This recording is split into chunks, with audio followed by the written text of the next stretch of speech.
أهلا بيكم في كورس المنتور تريدر. هنكمل مع بعض سلسلة التحليلات اليومية.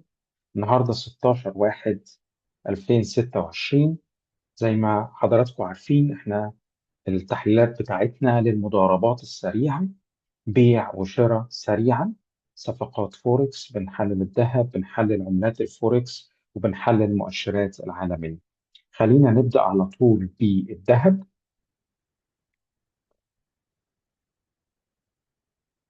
وكده ظهر قدام حضراتكم. طيب، زي ما حضراتكم عارفين احنا بنبص على آه، الليفلات الأساسية. فده الحد السفلي اللي لو تعداه الذهب وحصل إغلاق للشمعة أسفل هذا الليفل بتبقى صفقات بيع. الليفل هو 4580.7. طبعا في اختلاف بيكون طفيف من منصة لمنصة، لكن هو ده الرينج. زي ما انتم حضراتكم شايفين اهو، السعر كان ماشي هنا وبعدين لمس الليفل دون وارتد بقوة، إذا ده ليفل قوي. لكن لو السعر وصل وهبط وأغلق أسفل هذا الليفل هيكون صفقات بيع رائعة. أما بخصوص الليفل العلوي فهو الأخضر دون اللي حضراتكم شايفينه عند ليفل 4632.62. برضو السعر لو وصل وكسره وأغلقت الشمعة فوقيه قد تعمل إعادة اختبار وتطلع تاني تصعد، هيكون برضو مراكز شراء حلوة قوي. والليفل الوسطي اللي زي اللي انتوا حضراتكم شايفينه السعر بيتردد عنده دون، ده ليفل وسطي يعني. جائز جدا الشراء في المنطقة دي وجائز جدا البيع في المنطقة دي من أسفل هذا الليفل اللي هو 4606.6. جائز جدا البيع أسفل هذا الليفل أيضا. طيب، خلينا نروح بعد كده للجي بي بي يو اس دي اللي هو الجنيه الاسترليني للدولار الأمريكي. خلينا نبص عليه مع بعض. طيب، الليفلات بتاعتنا كالآتي. زي ما انتم شايفين واضح اهو للرسم. طبعا حضراتكم آه، ابتديت المعلومات تزيد عندكم ونبدأ نفهم ان ده ليفل مقاومة. شايفين خبط السعر، ارتد خبط تاني وارتد بقوة لأسفل. إذا ده ليفل مقاومة قوي جدا، ارتد عنده السعر من النقطتين دول وهبط بقوة. ده ليفل 1.344.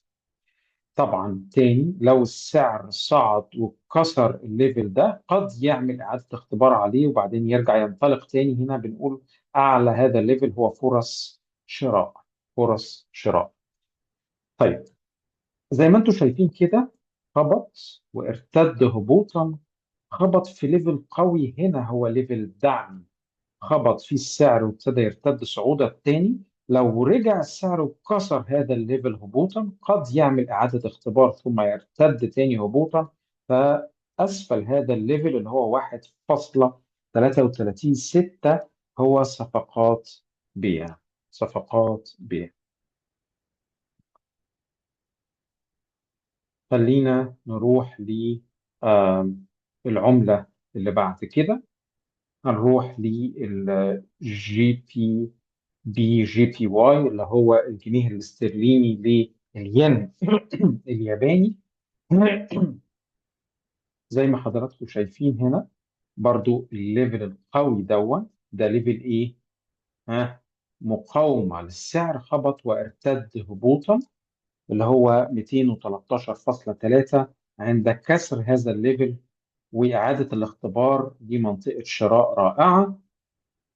لو السعر استمر ووصل إلى هذه المنطقة اسمها منطقة إيه بقى؟ اللي هي دي منطقة دعم للسعر، لأن زي ما أنتم شايفين دعم السعر وصعد ورجع تاني إليه. لو كسر هذه المنطقة هبوطا دي منطقة بيع رائعة عند 211.98. هنروح مع بعض اللي بعد كده. هنروح للمؤشر المشهور بتاعنا اللي هو الجي اي ار 30 او الجيرمان 30.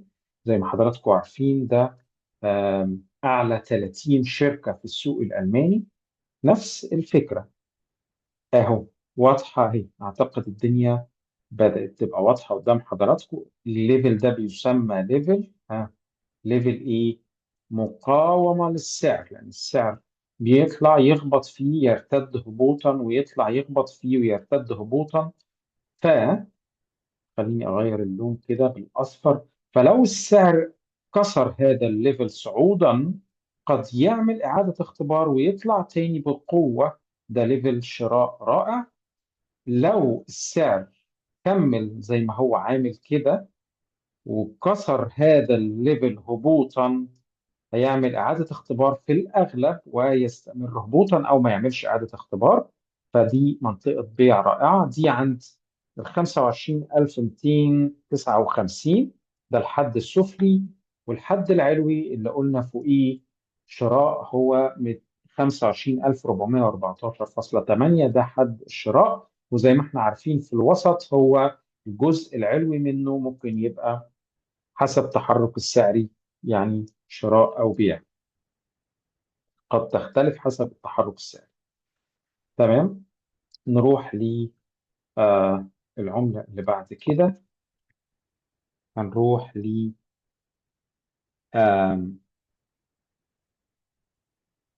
ال EUDGPY اللي هو آم، ثانية يظهر بس قدام حضراتكم، أنا بعتذر. أهو ال EUDGPY. تعالوا نبص مع بعض. ده الحد العلوي اللي هو 106.33. تعالوا نتابعها من بعيد شوية. ده كان ليفل إيه؟ داعم للسعر. شوفوا دعمه إزاي. وبعدين كسر هذا الليفل، ولما كسره امتد بقوة، شايفين؟ وجا هنا تاني عنده. فإذا لو ارتد من هذا الليفل في الأغلب وكان إغلاق إيجابي، هتبقى منطقة إيه؟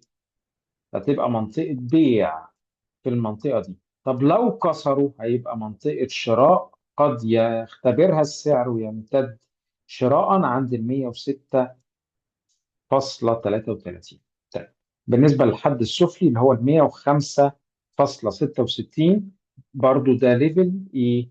ليفل داعم للسعر اهو. ليفل داعم للسعر، داعم للسعر. يعني السعر جه خبط فيه ارتد، شايفينه؟ خبط تاني ارتد، واخدين بالكم؟ وبعدين ابتدى يلامس ويرتد بقوة. فإذا هذا ليفل داعم للسعر. عند الإغلاق الإيجابي، عند الإغلاق الإيجابي فوق هذا الليفل تعتبر مناطق شراء. خلاص.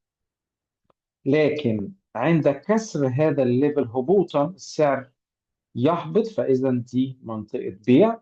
قد يعمل إيه السعر؟ قد يعمل يكسر ويعمل إعادة اختبار ويكمل هبوط، برضو منطقة بيع. طيب، بشكركم خالص، وخلينا نتابع التحليلات مع بعض. بفكركم كورس المينتور تريدر بيمشي خطوة بخطوة معاكم، بيعلمكم أساسيات التداول، أساسيات التحليل الفني من الصفر. الأساسيات دي ينفع تطبقها على البورصة المحلية، البورصة العالمية، بورصة الفوركس، المؤشرات العالمية، أيا كان. وبتتعلم كمان إدارة رأس المال، وده أمر مهم جدا جدا جدا، لأنه أي مجال استثماري طبيعي فيه مكسب وفيه خسارة. لكن بتتعلم إدارة رأس المال، إدارة المخاطر، عقلية المتداول، فتعرف أنك تتحكم في نفسك وتتحرك خطوة بخطوة وتخرج بمكسب. أتمنى لجميعكم التوفيق. شكرا جدا لحضراتكم.